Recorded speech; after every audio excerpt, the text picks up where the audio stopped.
Hey, before I kick off the podcast, I just want to shout out Next Door Clothing. Next Door, a clothing brand based out of Bondi in Sydney. They're making really nice jeans and shirts and hats. So go and check out their full range at nextdoorsydney.com.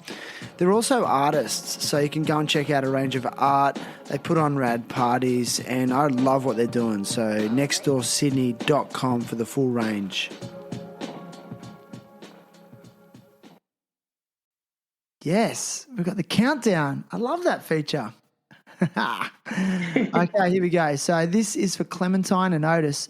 All right, so a shout out to our sponsors, Crush Organics. They're the purveyors of the finest CBD oils and topicals. I'm so stoked to commence an affiliation with this company. I really believe in the power and the healing benefits of CBD oil and other products. Crush Organics make the finest CBD oils, and if you do the research yourself, the health benefits are unquestionable. It's just done so much for me, especially during times of stress and anxiety. It's improved the quality of my sleep, and it's also like sped up my recovery time, like especially after doing like heavy activity.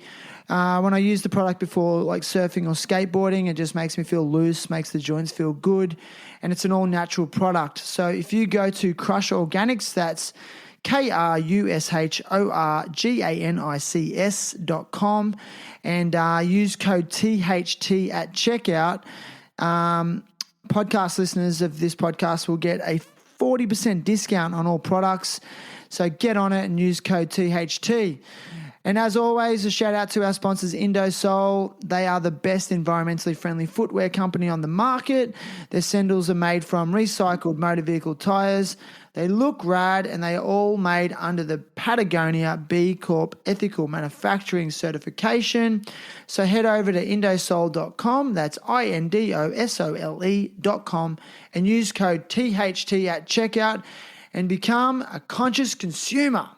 Here we go, Ridgie. Terrible Happy Talks. Terrible Happy Talks. Yeah, good to be here, man. Whoa. Listen, don't let myself go. 3, 2, 1. All right, let's do this. Today's guest is Mark Ridgway. Mark is a surfer, skateboarder, husband, father, builder, and good mate to many, including myself. Today, Mark is with me live from his home in Brunswick Heads near Byron Bay, Australia, to share his journey, experiences, challenges, and hopes for the future. Mark Ridgway, welcome. Thanks, Shen. How you going, mate? Good, man. We got there. Thank you for putting up with the tech issues, using That's a new recording program. And this whole remote thing does my head in sometimes, eh? Oh, yeah, it'd be heaps easier if we were just sitting here having a chat together. I know, man. I miss you. What do we do? You live too far away, mate. I know. So how's give me a bit of a snapshot of a day in the life of Mark Ridgway at the moment up in the beautiful area that you live in of Brunswick Heads. A work day or a weekend? You choose. Like today, like what do you do? What's a Sunday look like for you? Today I just woke up and we went down to get my wife Jodie a coffee from the coffee shop, and we went for a walk along the wall at Bruns and checked the surf with the kids. So they would made us look like good parents today, actually, which was good. They were running along the wall holding hands and looked like they were having a great time, and we actually looked like we knew what we were doing for once. So that was good. Is that important to you, that you look like you know what you're doing? Not really, but it is nice when someone walks past and smiles and says good morning instead of what are your lunatic kids doing. Do you feel like as a parent that you're chasing your tail like 90% of the time? Yeah, probably. Most of the time, yeah. Yeah, it's tricky. You go from thinking you're killing it to thinking you're a terrible father to back to killing it all over again in one day, which basically happened today, which is kind of funny you say that. Really? Because I had like such a good morning. Like after that, we came back and then we packed up the car and we went down the beach, and I went for a quick surf. It wasn't very good. It was only like 2 foot. But it was nice down the beach. It was a cracking day and water was nice, cleared up from all that rain we've had, so it wasn't as dirty and muddy as it has been. Yeah. And got out there. When I came in from surf, Otto asks, he doesn't ask very often to go for a surf on the board, so that was pretty cool. Nice. So I took him out and pushed him into a couple of waves, and that was really good. That made my day, actually.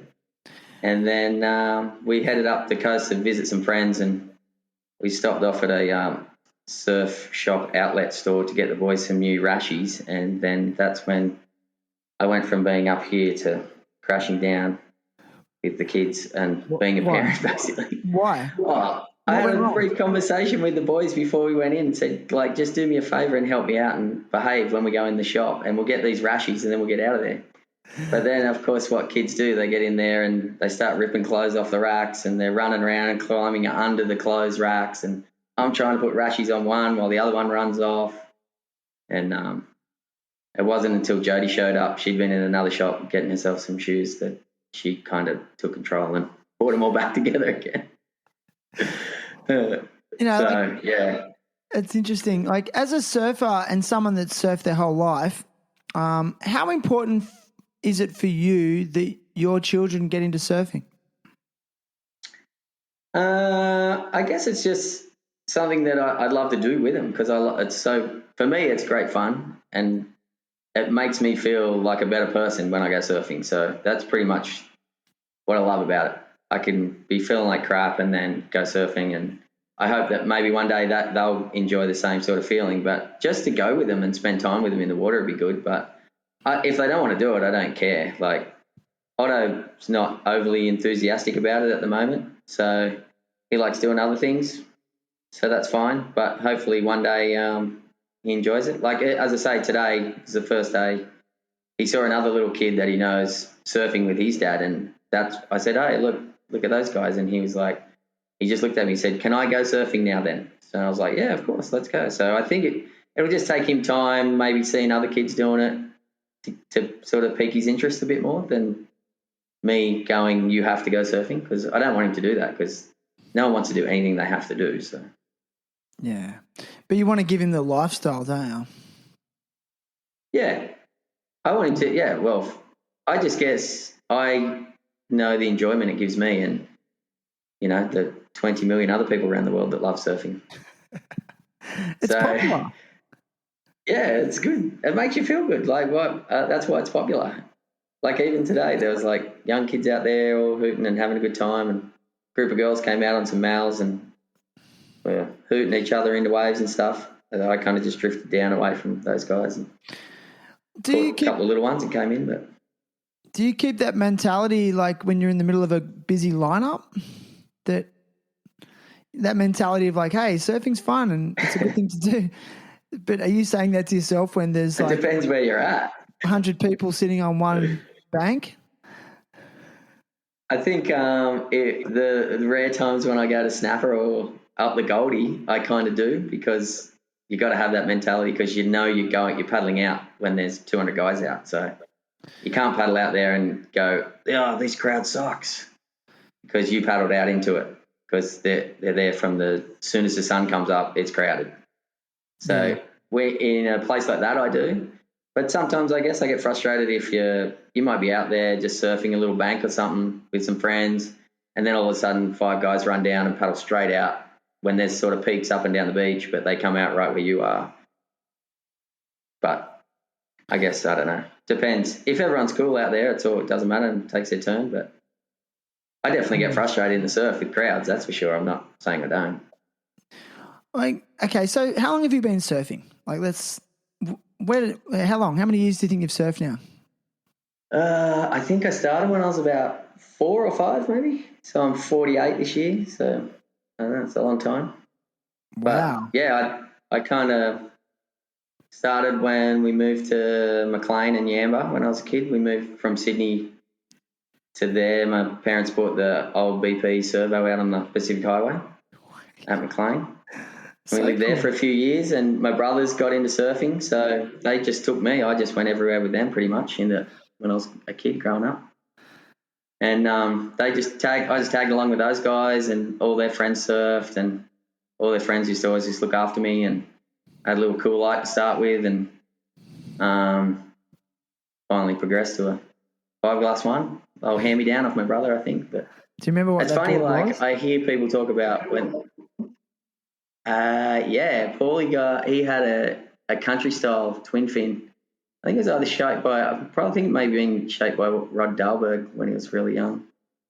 Or maybe Albert Yamba Fox, one of and those Gary. guys. Yeah, wow. Yeah. So that was when we were living there. And then Paulie got probably a new board and I got his old one. I remember getting it for Christmas. That was my first fiberglass board. He's hand-me-down. But I was stoked. I was just like, I loved everything that Paul was doing anyway, so I wanted to be like him, so I was stoked to get his board. Paul, and like you had another older brother, Neil, but was Paul mainly, was Paul, would you say, like your bigger surf influence, or was it Neil? I think in the early stages it was Neil mostly because he was driving at that time, so he would take me and Paul everywhere. And I think Neil would push me more when I was real little, like at Main Beach at McLean, there's a group of rocks there, and like there used to be old change room sheds there right on the grass. They're all gone now, but that's where everyone hung out, all Neil's mates, Paul's mates, and I was like just this little rat kid tagging along, and they would take me down, and basically throughout, Neil was the one that would push me off the rocks and tell me to paddle out and surf. And then I guess when he was 19 or whatever and went to uni, I was like 10 or 11. And then I guess that's when I jumped on with Paulie, and he started taking me everywhere then. So, but they both like throughout my life, they've always come and gone surfing wise and taken me places. And like my older brother Neil, he's taken me so many places around the world surfing. It's been insane. So really, they're both massive influences. So. Do you think maybe like was there a competitive aspect with Paul because there was like you were closer in age? No, because he was always better than me when we were kids. It's probably a bit more now. I always I think I get more nervous surfing in front of Paul than anyone, which is funny. I was just telling him, I saw him a couple of days ago, and I was telling him that, and he was the same. He was like, why? I think I'm still always trying to impress Paul. Why? Like it's never been competitive. I just always try and impress him in the surf. I just want him. I think it's just been something since I was a kid. I just thought, I thought he was so cool and awesome. I just wanted to impress him all the time. And I think I still have that trouble in the surf with him now. Like if he's paddling out and I take off on a wave, I'm like, I've got to try and do the best turn I can because Paulie's down in there. Wow. Whereas Neil, I feel more relaxed and I actually do better surfing in front of Neil than I do in front of Paul. How interesting. So interesting that childhood, those childhood, I guess, memories and the impacts on that other people have on us, that sticks with us. I was just talking about it with someone recently about some older guys I used to skate with, like, and in my 40s, like I still hope that they like me and I want validation off them, you know. It's really weird. Yeah, it is, eh? Yeah. You think it's funny. I'll go. No, I was just saying, but then there's other people that you're so comfortable around, and it's not that I'm not comfortable around Paul. I am. We're great, but like other people I surf with, I just surf a lot more freer, and I actually am a better surfer than I am. I don't know. It's just a mental thing, I suppose. So. Maybe. You said that your older brother Neil is like taking you around the world surfing. Like in what capacity has he done that? Yep. Like he was the first one to take me to Indo in like 1995. Nice. He took me over there, took me on this boat trip, and then when he left, he was the one told me to go to G-Land and stuff. Yay! Hey, Otto! So yeah. Yeah, buddy.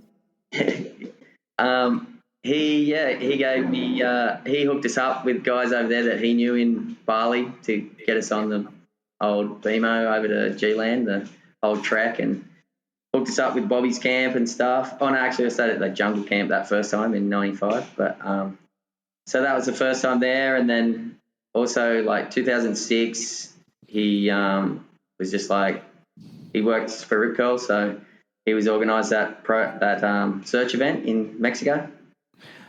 He was like, "You want to come over to the search event?" I'm like, "Yes, please."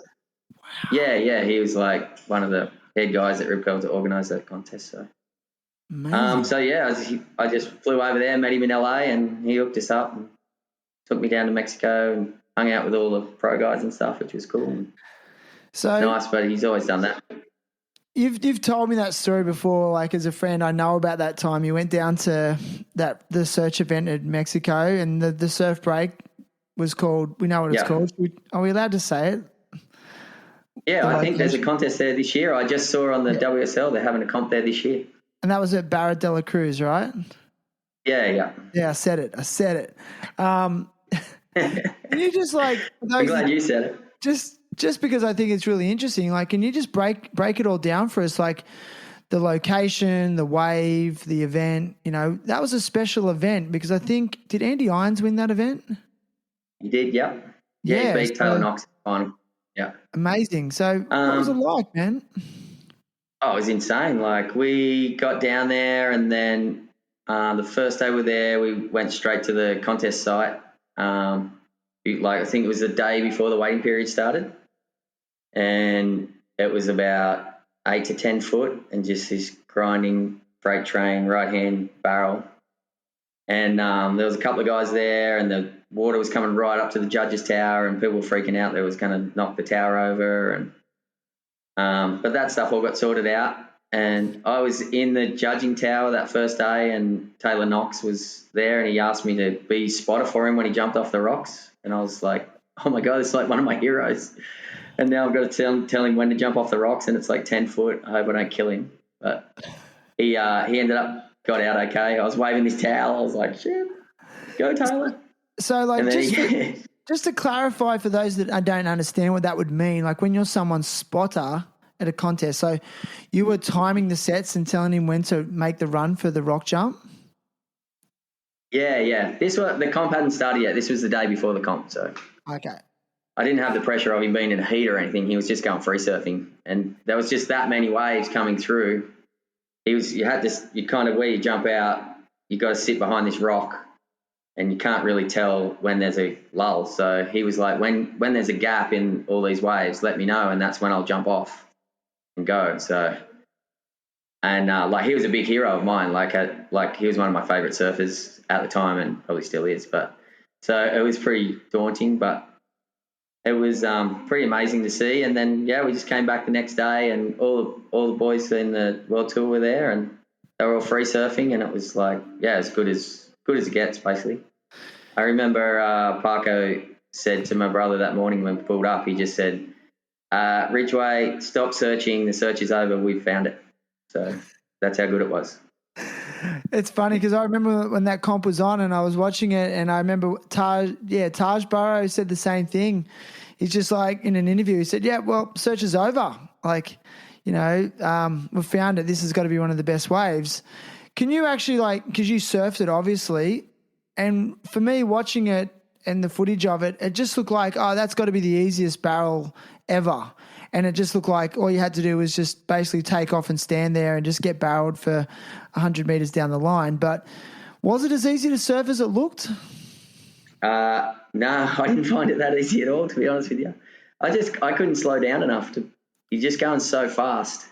And those guys were just fading back and stalling. They're the best in the world. So, but some of the ones I got, you got some good tubes, but most of the time I was struggling to just slow down to actually get deep enough in the barrel to especially what they were doing.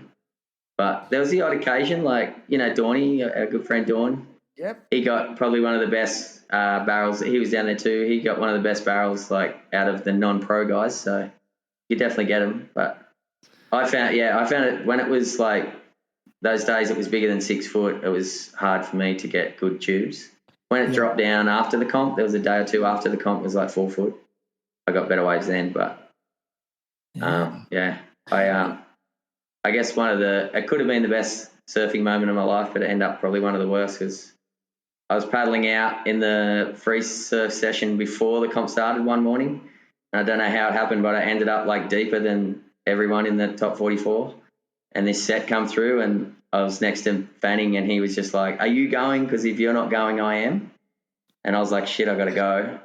So I just paddled and then I ended up just free falling out of the lip, getting to the bottom, doing the splits, getting picked up and slammed and broke my board and washed in. So, and then I come up and just see Fanning just in this barrel, just straight past me. I was just like, shit. And everyone's just laughing when I came in. They're like, you could have got so barreled. And I was like, oh. But you didn't pull back on Fanning. Like, what's worse, like taking a heavy wipeout or actually like pulling back on a wave that Mick Fanning wanted? Oh, yeah. Well, I figured I'll never be in that position again to have be deeper than the top guys in the world. So I've got to have a crack. So just while we're talking about it, again, for those people that don't know, like the Rip Curl Search events was such an awesome concept, and now that we're in this pandemic time and there's so many restrictions in it, I mean, the WSL is having more trouble with the World Tour than they've ever had trying to organise events, and, it looks like a nightmare from an organisational perspective. Can you sort of explain what the search event concept was? Because effectively your brother Neil created it. Is that correct? Yeah, I think he was one of the guys that sort of came up with those ideas. It was just like every year that they had it, the pros didn't know where it was going to be until sort of the last moment. So it was a search event and it was somewhere different around the world. Like most of the stops on tour are at the regular spots like Snapper, J-Bay, Bells. So they know where they're going every comp, or every year they know that this order, we travel around the world in this direction. So their idea was to just take a completely new wave and then everyone starts from fresh, I guess. No one's got any, unless you've been there, but everyone had to learn the wave when they got there. Everyone got there sort of at the same time. They all got the information about where they were going at the same time. So I don't think anyone had a real advantage, obviously, unless people have been to Mexico and stuff before or wherever it was. But they did them in Chile and stuff where no one had kind of been before. So, I think that was just the general idea of just searching out different waves and putting those guys in some of the heaviest waves or nicest waves or most perfect waves around the world, but doing it, in a contest similar, I suppose. So. And kind of exotic and just random locations, like that one in Chile at Arica, Chile. I remember that one as well. Yeah. It was just like a slab. Yeah, that was crazy. I mean, that looks so challenging. And then they had a massive swell when they were there as well. And it was unsurfable because it was so big. And it just, you could tell it just tested, it made those pros literally work for their status as a pro and work for their money, hey? Yeah, definitely. I think it was freezing cold too. So it's kind of all the elements. So that, I guess that's a good thing. It's not always a perfect sunny day for them to surf in. They take them to places that I guess put them out of their comfort zone as well. So made it a bit more of a challenge for them, I suppose. So actually, did it was good to watch. Andy Irons won the Arica Chile one as well, I think, in cold water. Yeah, he won that too, yeah. Isn't that interesting that he was able to adapt to those random locations, and cold water? Yeah. So, yeah. I think he's just a freak, so he can surf anywhere, so. Yeah, you're a bit of a freak though. You said, I've said this to you numerous times over the years, did you ever consider chasing the pro surf dream? Or the QS at any stage? No, they didn't really have that. I guess when I was growing up, they didn't have that. But I didn't really compete at all or anything when I was a kid. It kind of wasn't a thing, especially when I was growing up. Well, even Yamba and Gary board riders when I lived there hadn't even started. I think maybe it started about the year that I left, maybe. So there was and then I moved to Cronulla. And there was Cronulla board riders and stuff then, but I just didn't really get excited about competing in surfing. I just enjoyed surfing for going surfing with my friends. And the competitive side, I never really thought about or wanted to pursue. I did a few events, scholastic ones and stuff, and made it to the scholastic titles once when I was a grommet, so that was pretty cool, but I got knocked out first round and got my T-shirt and went home. I was happy with that. But yeah, I don't know. I guess I used to play soccer a lot too when I was a kid, and I was quite competitive at soccer. So I guess my competitive side went into soccer, and surfing was just hanging out with my friends and going surfing, having fun. So you weren't really aspiring to anything in surfing aside from just catching good waves and having fun? Yeah, I think so. Yeah, when I was a kid, like, I don't know, it's definitely I loved pro surfing when I was a kid. I was so brought up with it. Like, again, my brothers would always just have surfing magazines, and I'd sit, like, pretty much learnt to read with surfing magazines, and my brothers, they'd sit me down and I'd read articles with them, and because I guess that's what I was interested in rather than reading textbooks at school. Yeah. So that helped, and so I just knew, like, every pro from when I was a kid, and I watched was up to date with all the events and who was winning, and had favourite surfers. But I guess for myself, I never even thought about going in that direction. Was it about, maybe achieving some status in your area? I don't know. I don't think so. Not back then. No? Not for me anyway. Or even, like, I know, I don't know, in Yamba especially, there was just a huge group of people ranging from ages of, like, me, I was like 10, to guys that were, in their mid-20s, and everyone just all surfed together. Because it was such a small town, everyone knew each other, and everyone sort of just hung out and looked after each other. And then going to Cronulla, I guess it was a bit different for me. But so, yeah, that was sort of like my next question. So, your younger years, you were in, like, Yamba and Gowrie and Maclean. So what prompted the move to, like, the South Sydney area, Cronulla? My dad just got a job in Sydney. So he was like, sorry, I got a new job and we've got to go. And that was pretty much it. I was like, oh, okay. So lucky for me, my cousins lived in the Sutherland Shire. So that's where mum and dad they knew that area. So we just went there, and I just started going surfing with my cousin and a few of his friends to start with. But they ended up they was at a different school to me. And then I met up with all my really close friends that I'm with now at Gymea High. So okay. that was good. But those guys didn't compete either, like, in surfing. So the guys I met at Gymea in Sydney, they weren't into competitive surfing at all either. Weren't they? So we all just did it for fun. And no one was in board riders back then, even though there was, like, Cronulla board riders, there was Allura board riders, there was, like, Cronulla Point board riders, which, we probably all could have joined if we wanted to, but no one really wanted to. I guess in those days too, because we were living a little bit back from Cronulla, like 2-3 suburbs, and we catch the train to the beach, we were, like, regarded as train billies. So I guess the Cronulla guys didn't like us getting off the train, and they'd try and they'd steal your bag and stuff. And so we didn't really, I guess, didn't really want to have anything to do with those guys, and they were in board riders and stuff.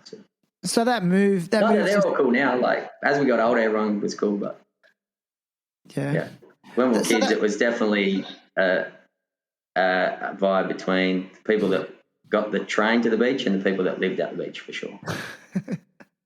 I hear that a lot, and I always think it's funny because I feel like the people that are dedicated to catch the train to the beach and didn't win the lucky dip of actually being able to live by the beach, I think they're the ones that need the respect. They're the ones that are getting up on, getting on the early train and dragging all their shit because they love surfing so much, Yeah. Like, you got to. It's funny. It's only I only live, like, probably 6 kilometres away from Cronulla, but they make you feel like you're coming from out west somewhere. So it's fun, but that's just kids. Like, that's how it was. So. Yeah, but there was, like, heaps of people on the train. So all the people on the train would hang together, and all the guys that lived at Cronulla would hang together. But we'd still, once you got in the water, everyone would surf together, and there wasn't overly great bad vibes or anything once you were in the water. It was more when you were out of the water that shit happened. So. Yeah, and I mean, would you say you suffered, like, grom abuse or anything like that when you were young? Oh, I didn't. I definitely saw stuff like that going on, for sure. But not in Maclean and Yamba, I didn't, because I was, like, so little. And a lot of the older guys that would dish out the grommet abuse knew my mum and dad quite well. And I think maybe they were a bit scared of mum and dad, probably more mum than dad, but don't touch my baby. So Not Paul and Neil? But I definitely saw them give other grommets a lot of grommet abuse. That mostly the age group a little bit older than me copped it. My age group didn't really cop it as much. But definitely the age group of my brother, my middle brother Paul, his age group, they copped a lot of grommet abuse. Okay. But I didn't really see it in Cronulla that much. But interesting, because I always thought Cronulla was notorious for it. I don't know. See, as I say, like maybe the local grommets of Cronulla in the board riders and that, they might have a different point of view, but I didn't see that sort of stuff or get affected by it at all. Yeah, okay. I did get like told one time, but it was my own fault. I dropped in on a guy at Cronulla and a group of guys come around and gave me a mouthful and told me they'd bash me and stuff. But okay, that was, pulled me in the line. I dropped in on a guy, it was my fault. So, and he broke his board, which is fair enough. So fair enough. But it did. It worked. I didn't drop in on too many people after that. So just give us a bit of a timeline. Like you lived in sort of like the North Coast up until the age of around, how old was it when you moved? 15. 15. I was in year 9 the start of year 9, I left Maclean and went to Sydney. And you moved to, and you said that transition was quite smooth because you knew some people there already. Hello? Sorry, did I miss that question? What did you say? You said that transition was quite smooth because you knew people. Yeah. Yeah, okay. And so, like, if you had to just reflect on your childhood in like the North Coast overall, like, do you reflect on that time up there around Yamba and Gowrie, Maclean, like, with fond memories? Or was it a magic time for you, or? Oh yeah, for sure. Yeah, it was awesome. Yeah, I loved it. It was great. Yeah, definitely awesome part of the world to grow up in. As I say, it's such a small town, still is. Everyone knew each other. Everyone looked out for each other, and especially having two older. I should let you know too. I also have 2 older sisters. They'll be bummed if I don't mention them, but they were always looking after me too. But like, because we're such a big family, we knew heaps of people in town. Yeah. And the girls were always doing stuff, so I would know heaps of people from their friends, and I was just a little grommet. They always looked after me, everyone. So it was great. Yeah, I couldn't ask for a better start to life than being up there. It was awesome. What was school like for you as a kid? Like, as in primary school and stuff? Primary school, yeah. It was challenging for sure. Why? Primary school was challenging for me. Why? I guess I'm not the old sharpest tool in the shed, Chen, as they say.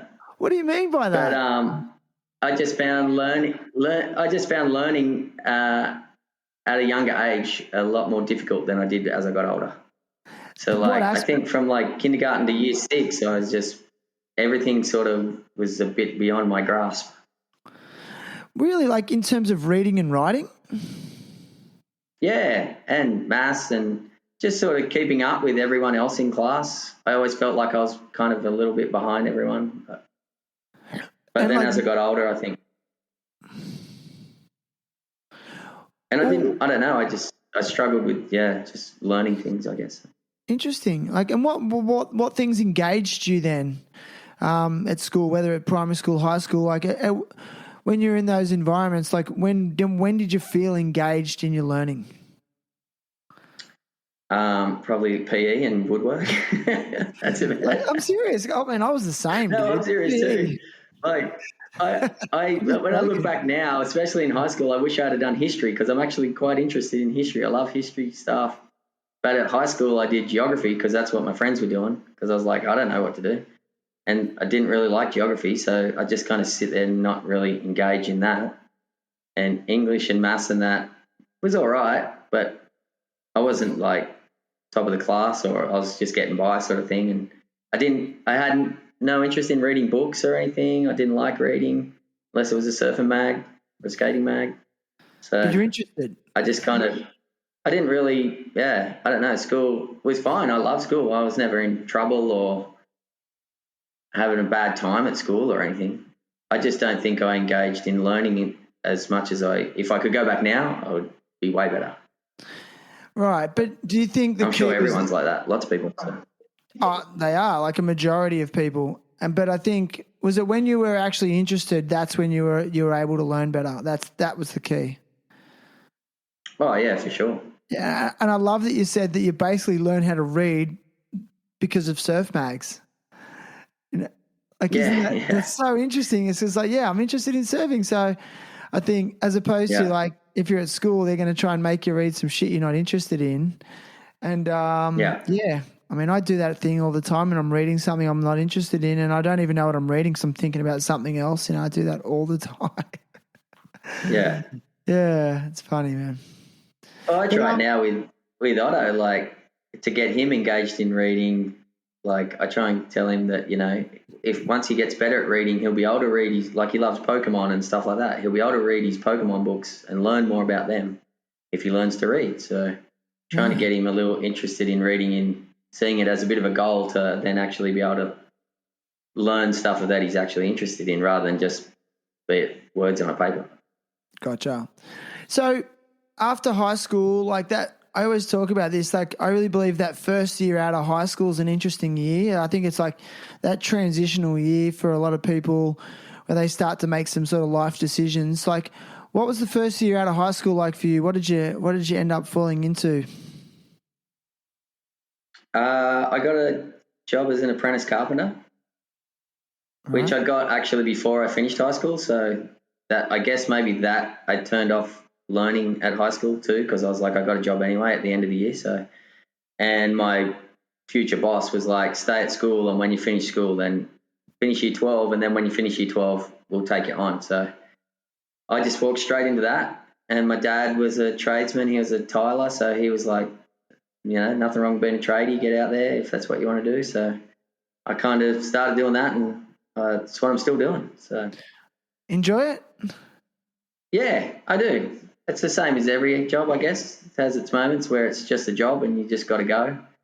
But then sometimes especially up here lately, we've been building some really nice houses, you know, that cost a lot of money, and full architectural homes and stuff with my boss. And you look back and you look at those, and it's you get a really good sense of pride, I guess, when you see, you know, the finished project and you see the clients and how happy they are with everything, and it's pretty cool. It is cool, man. You know, you're cool. Like, I love you, dude. Like, I'm so stoked you're on. And something I want to bring up, because I think this is like a really funny fact about you. I think it's so funny that you've been a best man at how many weddings? 4 weddings? No, I don't think 4. So it was mixed guys. Not really technically Buttos, but I gave him a best man speech because he didn't have a best man, so I did that one. So, Dino, Mick, Guy, kind of sort of Buttos, and then I guess I was groomsman at my brother's, and then I was just groomsman then for my nephew about 3 weeks ago. So that's like 5. That was pretty cool. What's she saying? Is Jody saying something? No, she just said, don't forget Dean. I forgot Dino. I was best man for Dino. But I just I've always found that really interesting about you, that you've been asked to be a very special person at a wedding or someone's wedding, which is like a very special day, or the most special day for a lot of people. So my question to you is, right, like, why do you think people want you as their best man at the wedding? Shit, I don't know. I don't know. I guess I must be a good friend, I suppose. That's pretty much. Yeah, maybe. See, I'd love to be asked. I just get I guess I get on really well with, like, especially my friends that I'm really close with. So, would you say you're loyal? Yeah, definitely. Yeah. Okay, I'm going to keep going with the questions now. Like, and have you? What's the art of a good best man speech? Well, I asked my brother that because he's good at writing and stuff. Which one? And the first time I was best man, Neil. Yeah. So he used to be editor of tracks and stuff. So, but I rang him when I was the best man for Dean.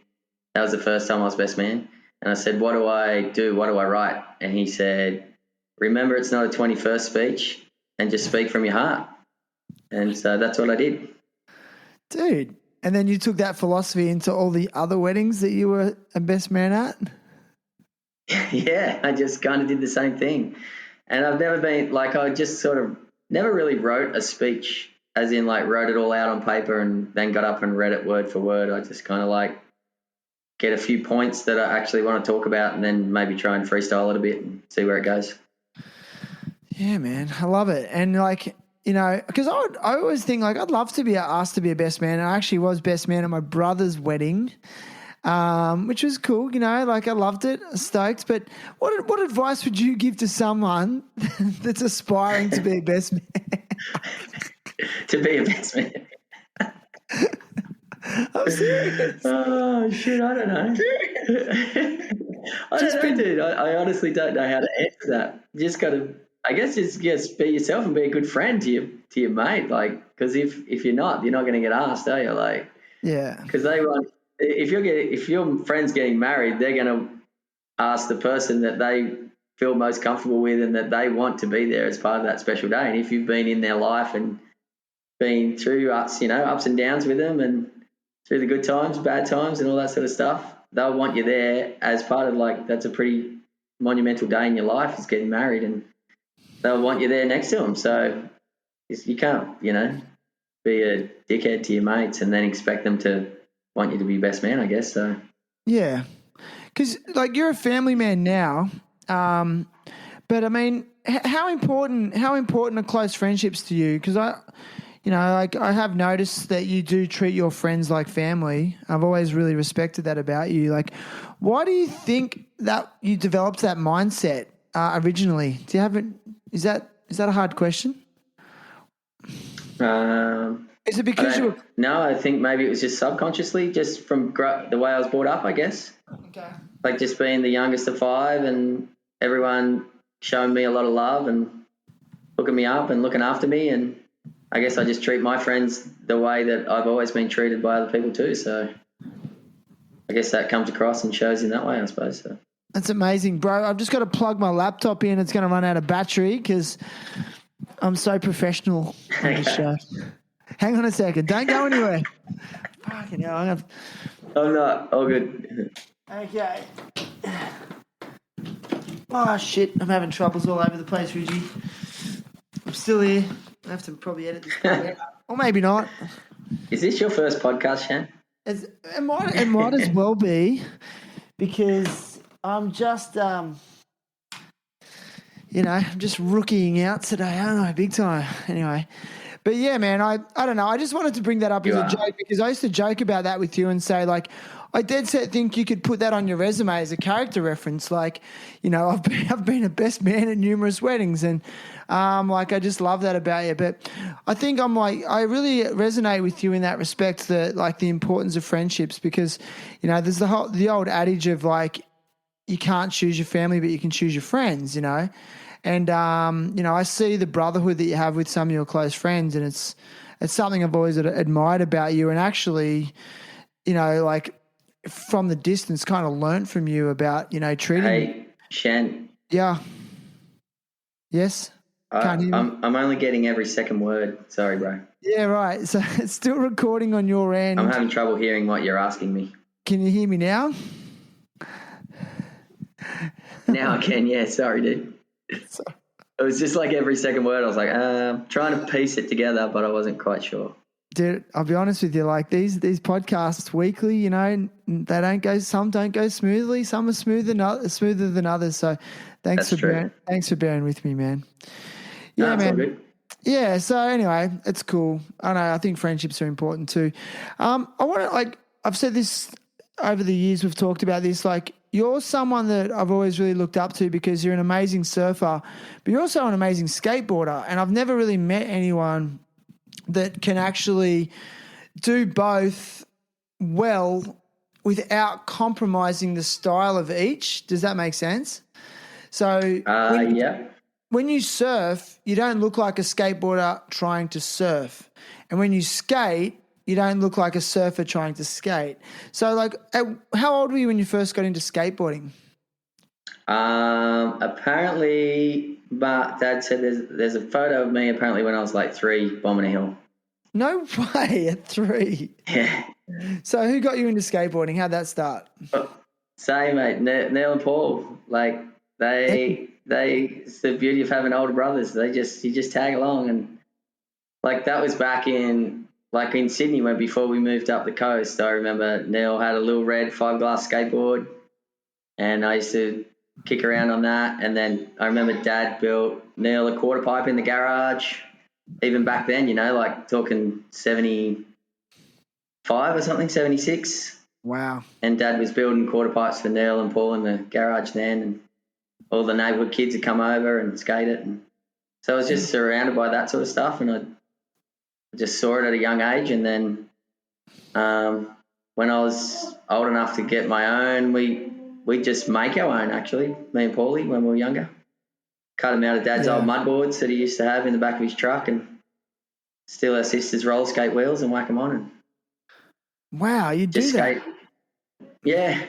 Was that like late 70s, early 80s? Yeah, probably like late 70s. Like when I was probably, like same about 10 years old or whatever. So early 80s, I guess. I remember, me and Paul would, because Dad always had plywood mud boards in the back of his truck for mixing up cement, being a tiler. We'd steal them out of the truck and then cut shapes out of the ply, and then, get the old trucks off the old boards that were laying around, and then steal roller skate wheels off Meg's and Nan's roller skates, and get old just sandpaper as grip tape and glue it on. And so just from there, just always skating, and then I just loved it. I just never stopped skating. I loved it. And then it wasn't really, I came to Sydney on a holiday to see my cousin, and that's when the first time I saw Future Primitive had just come out. And I didn't even know what an ollie was, because back before then, I was just I just used it as a surfboard on the footpath, and I never even knew what an ollie was. And then that's when I saw Tony Hawk and Cab and all those guys, and everyone down here in Sydney was so starting to get it right into Bones Brigade. And then I went back to Maclean, and I was telling all my mates, can't believe the shit I've seen. And I was teaching Len. I learned how to ollie on that holiday, and I went home and showed all my friends how to ollie. And no way. So it was pretty crazy. And then same thing. I just loved it as much as I love surfing. I still do. It's great.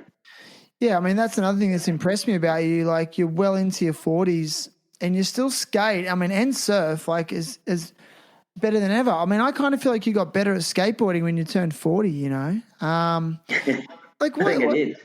I learned more stuff now than I ever have. I know, do you feel like you're still progressing? Oh, yeah, for sure. Well, what's the approach you take then at this age?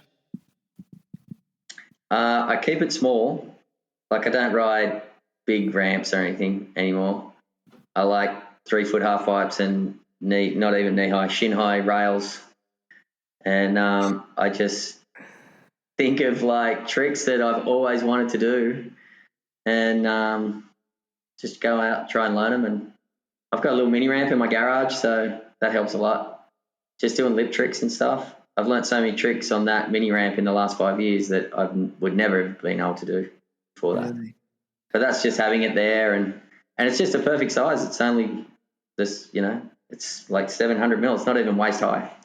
It's got real mellow little tranny, and you just feel confident to try stuff. So that helps a lot. Keeping it small. Keep it small.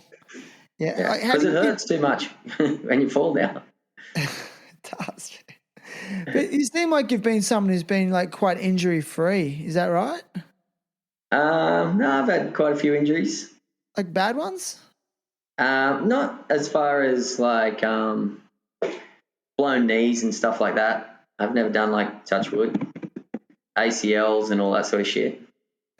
But I've broken my wrists. I broke my left wrist twice and my right wrist once. I've broken thumbs. I've dislocated the shoulder, snowboarding and stuff. And just heaps of stitches, like heaps and heaps of stitches, more than I can remember.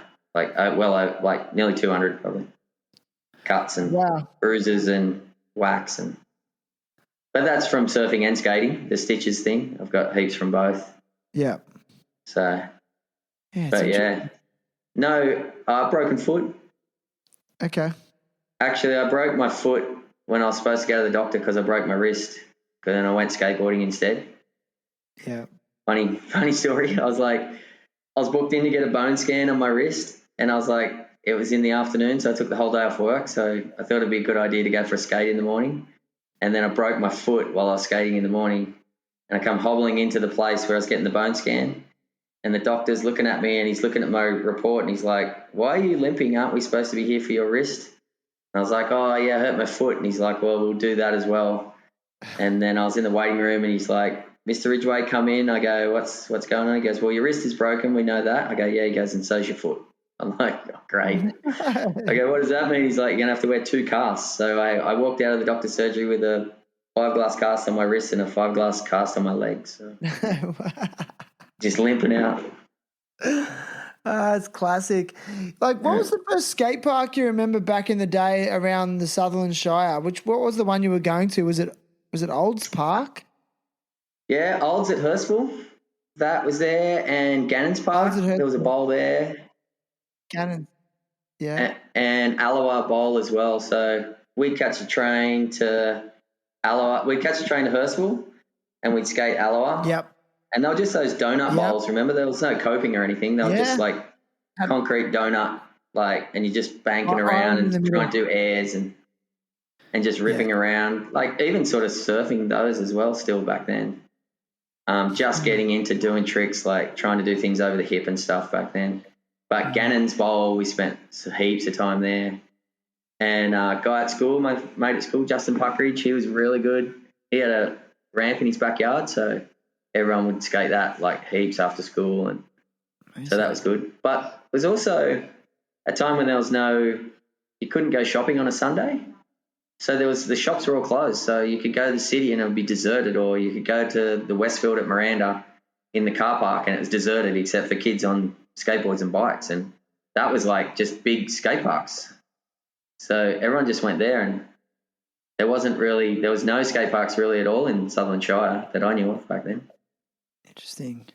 Yeah, Allawa Bowl, I remember we used to catch the train up from Nowra and to skate it as like 12-year-old kids. And I remember the first time I seen it, I just couldn't believe it. I was like, oh my God, they made concrete do that, like I'd never seen a donut bowl. I remember it was just like swarming with kids. It was the only like facility of its kind in the whole, I don't know, region. Like there's only probably 2 or 3 of those in the whole country. And I remember standing on the island in the middle of it, like they have the bowl in the donut section, and I'm standing on it, and I remember this guy yells at me. He goes, "Hey, Slimer, get off the island." He called me a Slimer. I was like, that's so weird. Like, what's Slimer? I don't know. He's like, "Hey, Slimer, get off the island." I was like, yeah, just stand there like. I was 12, man. I was so scared. Yeah, we called the train. That was scary, man. There's like lots of kids in those parks. They were pretty intimidating when you first went there. They were. Definitely. Hey? It was all new. Allawa was very intimidating, and Gannon's wasn't as bad because I knew some people that lived in Peakhurst, so they were skating there, so I kind of had a hook up there, which was good. But same thing, just heaps of kids, just like everywhere all day, just in there. But we would just skate all day. Like you get the 6 o'clock in the morning train, you come home at 6 at night and just skate all day. Amazing. Just loved it. Amazing. And like I said, like I've never met someone like you who I really believe loves both surfing and skateboarding as much as each other. Would you say that's true? Yeah. I definitely, if the waves are good, I'm going to go surfing. Like there is definitely that. But if it's kind of like if it's okay waves, well, thanks, buddy. Sorry, I got a biscuit off Huey. Hey, Huey. Like if the waves are kind of just okay, but I'm really in the mood to go skating, then I'll go skating. Okay. Because like some days I just wake up and I feel like going skateboarding, and I'll go and check the surf. And if it's not as good as I want it to be, I'll go skating. But if it's really good, there's no way I'm going to go skating over surfing. But that's the nature of surfing too. Like you got to when the conditions are on, they're on. You got to drop everything and go kind of thing. Whereas skateboarding, the environment doesn't change as much. It's much more consistent and I guess reliable. But what does skateboarding do for you that surfing can't? I don't know. It kind of gives me the same sensation and like happiness anyway. Like I come back from a session of skating and I feel as like I did if I went for a surf. So I guess that's why I love them both, because it gives me the same sensation really of like, when you just come back from a good surf or a good skate, you're just a happy person. You're like, man, that was awesome. I had the best time. And I love doing that. Like it. That's what it gives me, I guess. But and also I like, as you said before, like I guess you can progress more. Just learning something, setting out. You can have more goals in skating. Like as far as today, I want to go and learn this trick on this rail, and you can just keep hitting that rail and keep hitting it, keep hitting it, keep hitting it until you get it, and then you're like, that was awesome. Whereas surfing, you can be like, oh, I'd love to learn how to do this turn, or I'd love to learn how to do that, but you kind of just learn on the fly with surfing when the waves are right and you get the opportunity or the right section to try that maneuver. You don't get to just do it over and over and over again. Well, you eventually do, because if you surf long enough, and that's why people get better and good. But skating, definitely, you can set yourself little goals and just go for it, and then you can achieve those goals a lot quicker, I think. Nice, man. Nice. So, like you said that you lived in Cronulla, and when you left school, you became a builder and you worked in that industry for many years. Now you live back on the North Coast near, sort of near where you grew up, maybe another hour north, I think Brunswick is, isn't it? Yeah. Yeah. So can you tell us like what prompted that change, and, how did you end up where you are now? My wife, Jodie, she grew up here. So her mum's still here and her brother just lives up at Moolumbar. So once we got married and stuff, she always had a goal that she wanted to come back and be closer to her family again and get out of Sydney. And she's a school teacher, and she got offered a year-long contract at the public school at Bruns, and she was like, let's go. So I was like, all right, that's perfect. Let's do it. So I quit my job. I'd been there for like 8 years, I think, 7 or 8 years. Quit my job, just loaded everything up, and we came up and Joe started work, and then I just kind of had to find a job and start from fresh, I guess. But it was good. Like, it's kind of like when I moved to Sydney, I moved up here knowing people, I guess, so it makes the transition easier because Jodie's family's all here, so, and her friends, and a lot of those people I'd met over the years from coming up here on holidays and stuff and going out with them, and then they obviously had friends that were in the building industry, and they hooked me up with my boss Sam, who I guess I started probably with him a month or two after I first got here, and I've been with him for 5 years now. So, wow, man, it's been 5 years since you moved up there. Jeez, it's gone quick. So, like, yeah, how would you, now that it has been a significant amount of time, and you guys are raising a family there, like, what are some of the fundamental differences you notice compared to living in a built-up area such as Cronulla and Sydney? Traffic. Yeah, traffic. Traffic is a huge one. Is just spend my life in the car in traffic jams and going to and from work, doing a lot of Ks, and now I work I haven't worked out of the Byron Shire, so most I'd go is probably like 20 minutes drive, and that's a long way for my boss. He doesn't go. We haven't been out of the Shire for a long time, so. Just the crowds, man. Like, it's crazy. You go back to Sydney and you kind of forget. I don't know if it was like that when we lived there or it's just got busier, but it's just 100 miles an hour. Like, as soon as you get off the plane and you get in a hire car and you pull out of the airport, shit's just going. Like, and it's just a lot mellower up here. It's like cruising. Like, obviously it's busy in holiday periods and, and there's a lot more people moved up here now. It's a lot busier. Even in the 5 years since I've lived here, it's got busier. But just the pace, I think, is a lot different. Yeah. For sure. Yeah, I mean, I noticed when you first moved up there, I just felt like all of a sudden you became a better surfer. I just noticed it. Like all of a sudden you're ripping and you're winning the local board riders comps and stuff like that. Like, do you think your surfing's improved since you've moved up there? Finally got my competitive drive. I know. Like, how many times have you won the board riders? Yeah, I think so. Twice. Nice. And do you want to win it again? You don't care? Yes. Yeah. Oh, for sure. But you think you become a better surfer?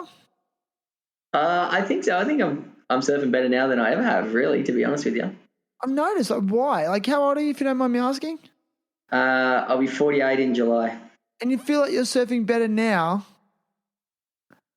Yeah, I think so, yeah. I think some of my turns and that are better now and they're more consistent. And I don't know. Maybe it's just practice, Shen. I've been doing it a long time. Maybe it's just finally clicked. It's all like you've become refined, like a bit of a master. Maybe, I don't know. What do they say? 10,000 hours? 10,000 hours. Yeah, you definitely would be. You'd be past 10,000 hours. But maybe you should be better than you are. No, I think I'm just more relaxed too.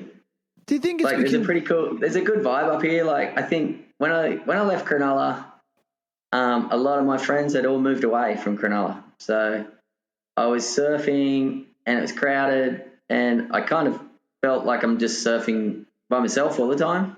Yeah.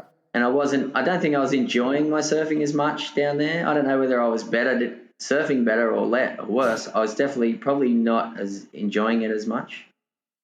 Yeah. Except for like obviously surfing with Mick and Bard and Toad and those guys. Like always loved that. But I did find those guys are away a lot, and I'd be surfing by myself a lot in Cronulla. And it was kind of like, it's weird. I'm in my hometown and I don't know anyone out here. Yeah. Because all my friends had moved away. So I think now I've moved up here and I joined the Board Riders Club, and everyone was like super welcoming and really friendly, and I just met heaps of guys like similar age to me. Everyone that I surf with up here is like sort of late 30s or they're pretty much my age. Yeah. And everyone's like, I think everyone's like grommets again. Everyone's just frothing all the time. It's the same like 10 guys down there at 6 o'clock in the morning every Saturday morning. Amazing. Like, oh, where's the waves good? Where are they good? And so that's enjoyable. Just going down and seeing people that you know and surfing with friends and just talking to people in the street and not feeling like you don't know anyone anymore. So it maybe makes you feel better, I suppose. So yeah, so like you're more a part of a community than you were. Yeah, exactly. Yeah, like your community kind of had moved away, and it was just maybe time to move on. Yeah. Yeah, definitely. Like I definitely felt part of Cronulla community for a long time, but as you say, like people couldn't afford to buy in that area even back then. It was a lot cheaper to move down to Wollongong or even further down or up the coast or whatever. Yeah. So people just sort of drifted away, and we're still all great friends with those people, but you just don't see them as much. But I definitely feel more of being a part of a community since I've moved up here than I did down there. Amazing. And I guess that's a good, you feel relaxed, and when you're relaxed, you surf better. When you're relaxed, you surf better. So true. I actually had one of those surfs a couple of days ago. I haven't been surfing a lot for various reasons. I've been busy, and I paddled out. You know, like those days where you're just in sync. It doesn't happen for me that often, but paddled out. The waves were pretty good, and there was a big crowd on this one peak, and I was, timidly just paddled out and sat wide. I didn't want to be too pushy. And then this set came through and everyone was way too deep, and I'm out on the shoulder and I was in the perfect spot for these set waves, and I got one of the best waves. Perfect. And I was out there for like 1 minute, and I caught it all the way to the beach, and I just paddled back out with like with a big smile on my face. And where it took me over to this other peak that no one was on. I'm just sitting out in the middle of nowhere. And then this big left came through, and there I was in the spot, and then I caught that all the way to the beach. And I'll never forget, I'm like paddling back out, just laughing, going, oh my God, like I'm in sync. Like, and I really believe that when you're in a good place, like I feel like the ocean knows when you're in a good place with yourself or you're at peace, and it's like the ocean delivers, like you're in sync or something. It's just the weirdest thing, man. Yeah. And there's times when I Yeah, it's definitely. go. You notice Sorry? that? You notice yeah, notice that too? I just missed a bit there. Hey? So you notice that as well? What was that, mate? I missed that last bit again. Sorry. Well, you notice that like sometimes you can be really in sync with the ocean and sometimes you're not? You're it's just gone silent, dude. Can you hear me now? Yeah, sorry. Yeah. Do you know? It just keeps cutting in and out, and I'm like, oh, what's going on? You know why? It's actually really windy where I am today outside, and I think it's messing with the internet. So, you got me? Yes, you got me. No, you don't got me, do you? Messing with the internet. Yeah. Listen, man. Anyway, look, it's been epic. It's been so great to talk to you. Just give me the thumbs I got up. nothing, dude. I can't hear you. You can't hear me at all?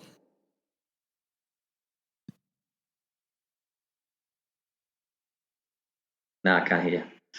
Thumbs down. Thumbs down. Oh, now you're up. Now I can hear you. But you're just coming in and out, just breaking in and out, in and out. Am I? It's kind of a bummer. Oh, there we go. Now I can see you. You got me? Okay, I'm back. Better? Yeah, I got you now. Yeah, I think let's keep going. And yeah, so I was just sort of saying that some days you're in sync with the ocean and other days you're not. Like, do you believe that is true? Yeah, I think so. It's just like a timing and a rhythm thing. Some days you get heaps of waves when there's heaps of people out, and for some reason they just all come to you and you're not even trying to get waves. And then other days you paddle around like a maniac trying to catch everything you can and you can't find one. So it's just like just the way it goes, I think, with the ocean sometimes. So either works with you or just doesn't give you anything. Yeah, but I think my point is I think that it's like when you're in a good headspace yourself. Yeah. See, I missed that bit you were talking about. Yeah, I think when you're in a good headspace yourself, I feel like the ocean seems to like deliver. That's my theory. I don't know, man. I've noticed it over the years. I feel like when I'm relaxed. No, I think so too. Yeah, it's interesting. Definitely when you're feeling good and you just paddle out and you're just super relaxed, you're definitely and I think if you get away, I always find if I get a wave straight away when I paddle out, if I don't have to wait, I'm probably going to have a good surf. It's when I have to paddle out and then I'm like sit there for like 15 minutes and I haven't caught a wave and I'm like people around me are catching waves and I'm like shit, I can't get one. And then I start stressing about not catching a wave and then I think too much about it. And then you get a wave and you try too hard and you fall off. Interesting. That happens every time. Because you're like, finally got one. I'm going to do the biggest turn I can. Then you just like, bog a rail.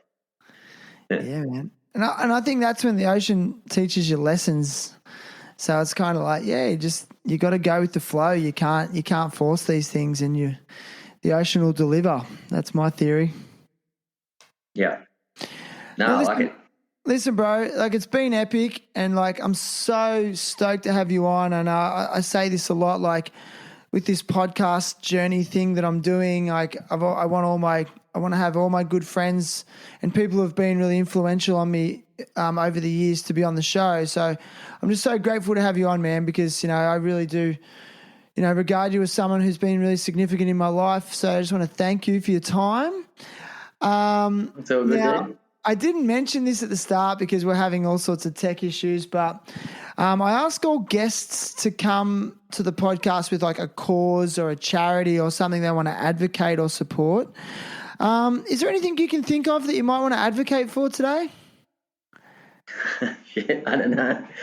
Really got me on the spot there, dude. I don't know. Yeah. I do. I'm on the spot, but that's okay because like I've got a few that we could advocate for. If you don't mind, okay. I could jump. You go ahead. Yeah. All right, so what I want to push today, and Ridgie, I'm sure you'll agree with me. I want to advocate for people donating to the Help Stephen Ellis Get a Car GoFundMe. This has been going on for some time now. Stephen Ellis is a skateboarder, but he also is a double leg amputee. He needs a car that can be modified to meet his disability needs so he can then drive his kids around, do things like pick them up from school and take them to sports practice. It's a great cause. It was started by local skateboarders in the Wollongong area, and we're very close. Like, he needs to be able to get a car that's around $20,000 to meet the government standards and regulations for modifications to a car. And we're at like the $15,000 mark, and I've been calling this out for a few months now, and we're just right near the finish line. So we just need people to dig deep. I'm going to put a link. There's a link to this to the GoFundMe in this episode's show notes. So scroll down, click on it, and just donate something like, $5, anything will make a difference. And it's just like a really practical thing where we can actually band together and make change in someone else's life. So thanks, Ridgie. I've just given you your cause. That's all right. Yeah, cheers, dude. That's a good one. I like it. Thanks, I'll go bro. and donate myself. Thanks, bro. Yeah, and I appreciate that. Now, the other thing, dude, is No worries. I've got a gift for you, and that gift is from our friends at Indosol. We'll be sending you a pair of flip-flops or slides that are made from repurposed motor vehicle tyres. So, yeah, dude, thanks Indosol. And you'll That's be getting awesome. them in the Thank mail. you. I have to get your shoe size. I think you're about the same size as me. And, I'll get your details for that. And, yeah, you can find a link to Indosol via the terriblehappytalks.com website, where you can also find a range of other different platforms to listen to this podcast on, such as Apple Podcasts, Spotify, Buzzsprout, Stitcher, Podcast Addict, Overcast, Google Podcasts, and whatever platform you like to listen on. It always helps the show if you could subscribe and leave a review, and those little things just help me to keep going weekly. So listen, brother, I think we're at the end. I think we did it, man. We got through it. I know. I was a bit nervous, let me tell you. I was like, shit. Why? Well, yeah. I don't know. I wasn't, and then I hadn't told Jody I was doing it until today, and then she kind of made me nervous. Why? What'd she say? I don't know. She was just, she's just like, oh, what are you guys going to talk about? And I'm like, I don't know. We're just going to have a chat. And she was like, just thought it was going to be more like an interview sort of thing. And I was like, oh shit. I started freaking out. Did you just say, look, it's Shane? As soon as I saw your face, dude, it was all good. It was just me and you. Yes. Nah, man. And I think you've got a rich background in surfing. I mean, I think there's so many people out there like you who've dedicated their life to, surfing and skateboarding and have so much to offer in terms of their wisdom and knowledge, but we don't often get to hear from you because maybe you didn't win a world title, or maybe you weren't a sponsored surfer because you weren't really chasing those dreams. But doesn't mean that your experiences aren't valuable. So thanks for sharing them, man. No worries, man. Thanks for having me on. Yeah, but one more thing I do want to say, like, you're such an inspiration in terms of like your age and how well you surf and skate. I mean, I've said this to you for years now, like you've just made it look real. You and Kelly Slater make me go, oh, hang on, I can do this for a long time and I can still progress. But maybe not Kelly Slater. I think me and Kelly are a little bit different, but yeah. I know. But I think you can. There's no point like stopping and going, oh, I'm 45 now. That I've hit my peak. I'm done. Just keep going. If that's your peak, then that's awesome too. But like, if you can get better, you might as well keep getting better. When do you think you're going to stop progressing? I don't know. Simple as that. I don't know. You're not overthinking it, are you? No, there's no point. I just keep trying to surf and skate and do like what makes me happy. And if sometimes I do things and I'm like, whoa, that's a surprise. I didn't know I could do that. This is what I love. This is why I need to hang with people like you, because you just do things, you don't overthink them. Whereas me, I'll just like analyze it. Oh fuck, man, I've got to break it right down. Oh my god, and I'll lose sleep over it. And I was like, yeah, man, just keep doing it. It feels good. Yeah, it's good. Right, you just gotta make sure you keep going. That's all it is, Shen. Keep surfing and keep rolling, bro. That's it. When you Yes, stop, brother. that's when you'll stop progressing. Yes, brother. Let's leave it there. You stay on the line for me. I'm going to hang it up, but love you, brother. I love you. You. All right, mate. Love you too, buddy. Thanks.